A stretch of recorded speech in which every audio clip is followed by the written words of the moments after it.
What up, guys? Welcome back to another episode of Bass Life TV.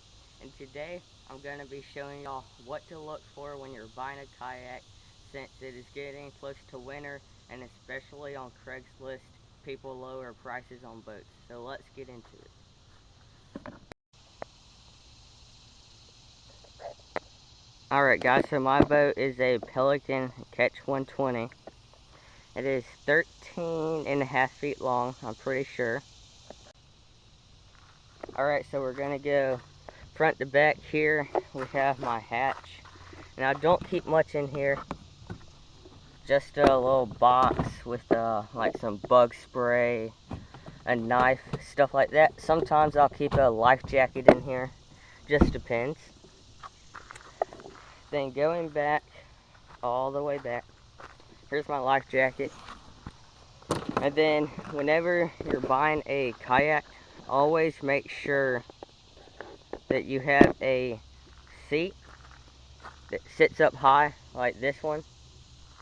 It's higher than most kayaks, and it's comfortable because you're going to be sitting down in it all day, unless you get a kayak like this that's wide enough you can stand up in.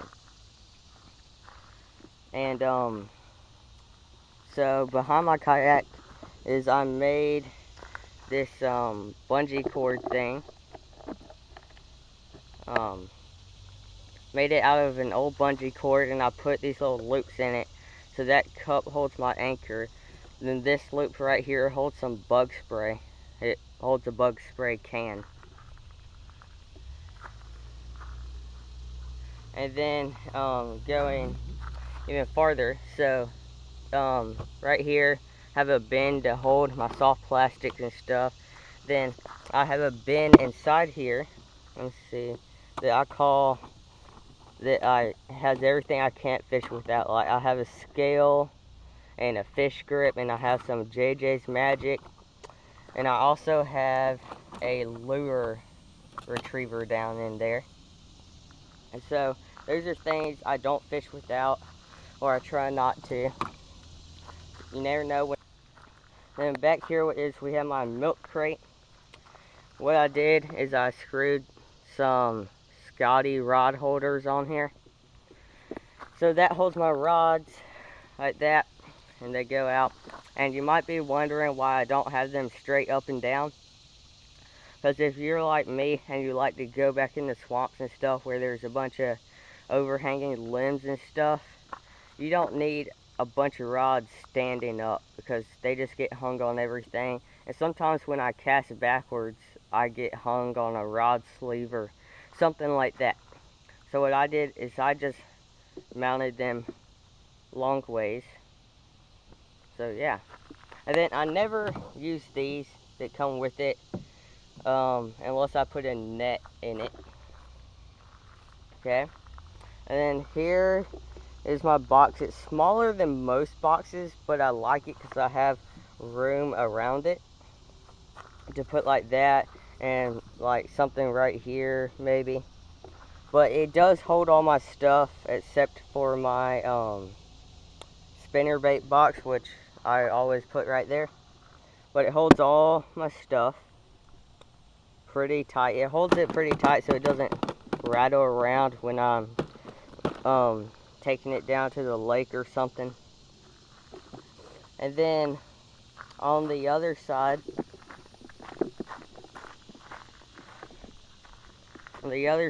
this is my anchor pole.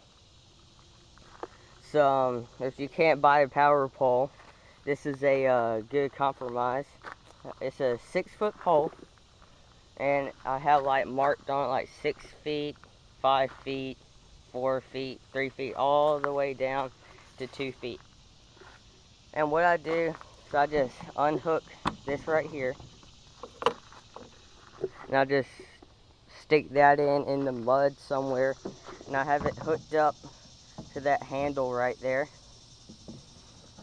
so it doesn't go away. And I have a clip on it just so I can take it on and off if I don't need it or something.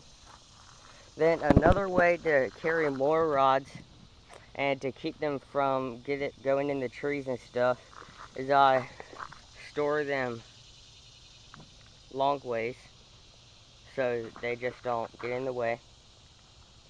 And I always like to have my rod sleeves on them just to keep them safe stuff. And so now I guess we'll go to the kayak trailer.